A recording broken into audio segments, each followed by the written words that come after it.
Bonjour Maï, aujourd'hui on a l'honneur d'être avec vous ici à Siem Reap. Vous êtes la fondatrice de Primaries Bayonne School et Bayonne Pastry School. Donc aujourd'hui on va vous poser quelques petites questions pour vous découvrir et découvrir ce que vous faites d'incroyable ici à Siem Reap depuis 1996. Maï, pourquoi avez-vous créé Primary Bayonne School et Bayonne Pastry School? Oui, nous avons créé la première école primaire en 1996.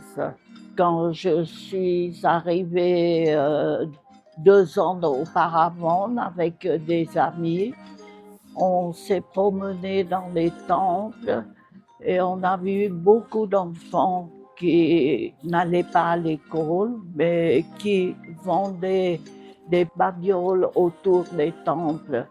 Quand on les a interrogés, ils ont dit qu'ils étaient trop pauvres pour pouvoir aller à l'école et il fallait aider la famille pour avoir un revenu. C'est là, avec les amis, on s'est dit, il y a quand même quelque chose à faire. C'est très très compliqué après la fin de la guerre. Donc l'idée après, c'était trouver la solution.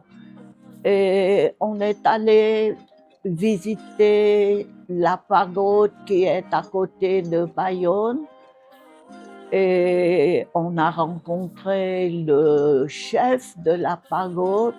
On a parlé de ce problème, que nous, on est prêts à aider à créer une structure éducative, mais que on a besoin de la place pour commencer.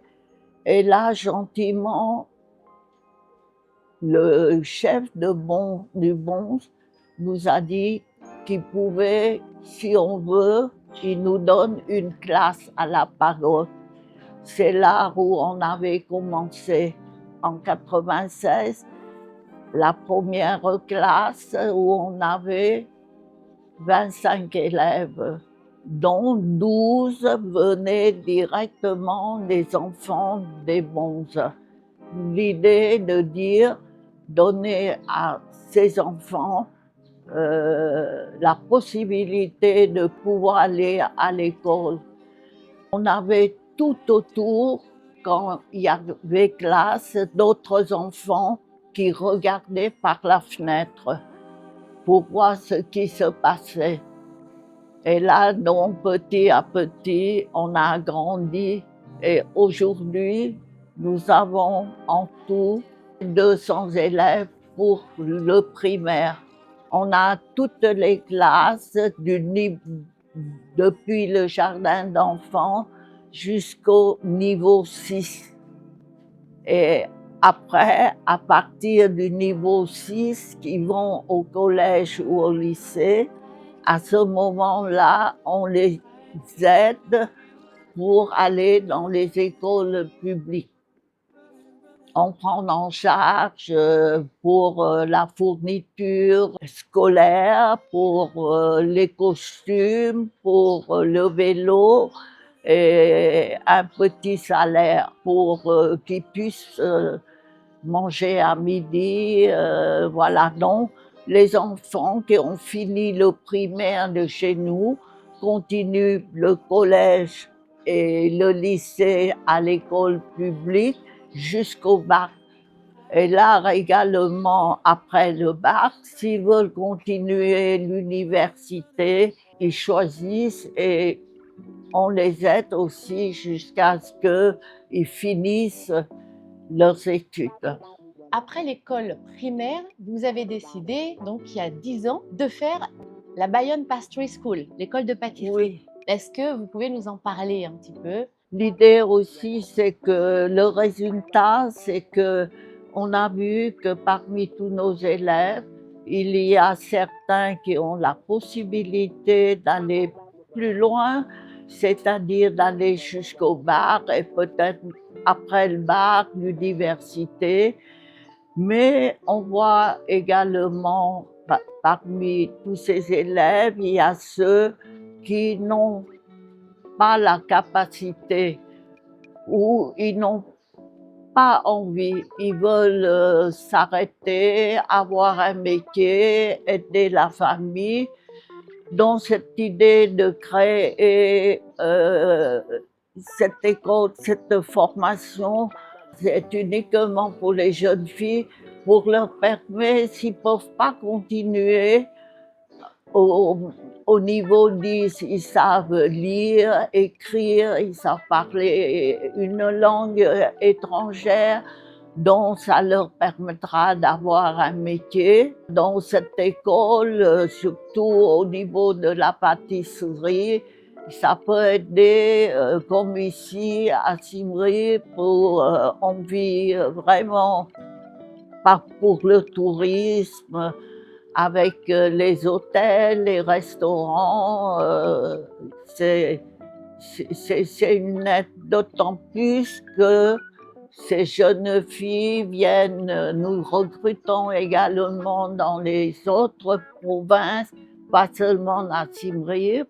mais dans les autres provinces, il y a des élèves aussi qui viennent d'autres associations et qui manifestent la volonté d'apprendre un métier. Combien de filles avez-vous formées ici à l'école de pâtisserie? L'école de pâtisserie, on est aujourd'hui à la 10e promotion et chaque année, on en prend dans les 18 à 20 enfants par promotion. Donc ça doit faire à peu près dans les 200, disons, 200 jeunes filles jusqu'à 20 ans. Après la formation, on leur trouve un travail dans la restauration, dans les hôtels. Et puis voilà, après, mais il y a aussi certaines qui continuent bien sûr à travailler pour ces établissements. D'autres s'installent pour leur propre compte. Et puis, bon, ben, il y a d'autres aussi qui se marient et qui s'occupent de leur famille. Ouais. Alors Mike, quel est le pourcentage de réussite au baccalauréat? Dans les 80%, 80-90%. Quelles sont vos perspectives pour l'avenir de vos écoles et leur contribution à l'éducation au Cambodge?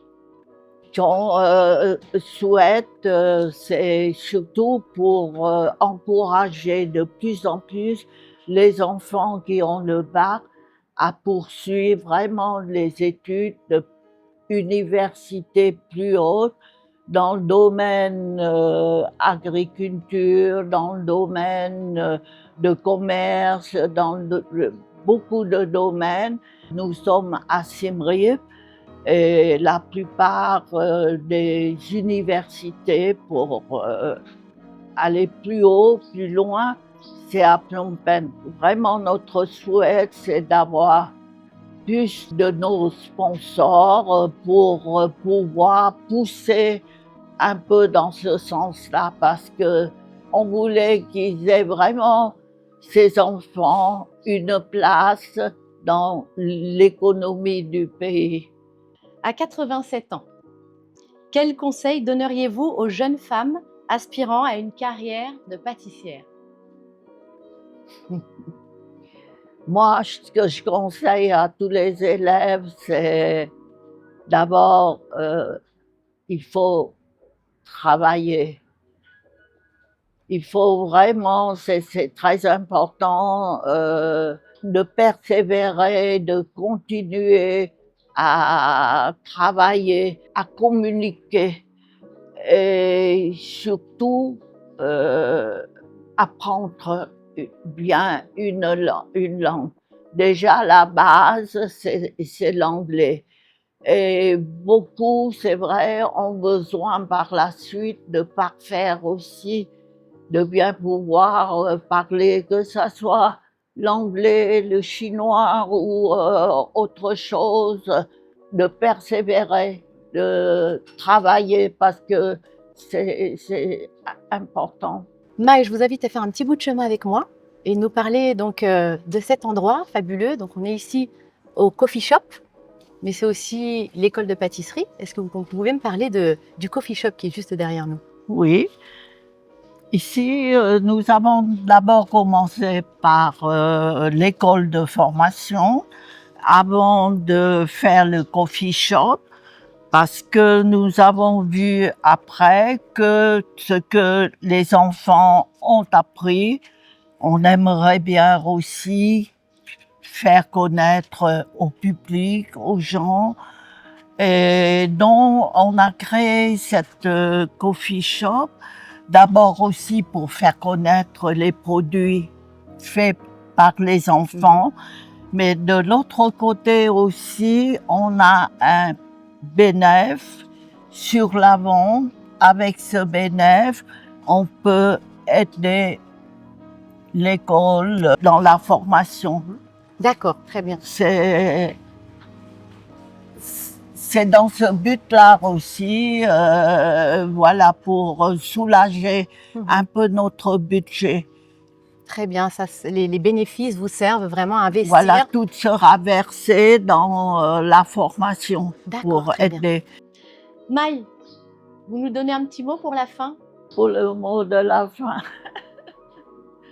c'est toujours garder l'espoir, hein. C'est toujours avancer, quel que soit le problème. Il faut avancer, il faut être positif, hein. Et puis, il faut apprendre, il faut grandir, voilà. Merci beaucoup, Maï. J'en C'était un prie, honneur de vous merci. avoir avec nous. Ouais.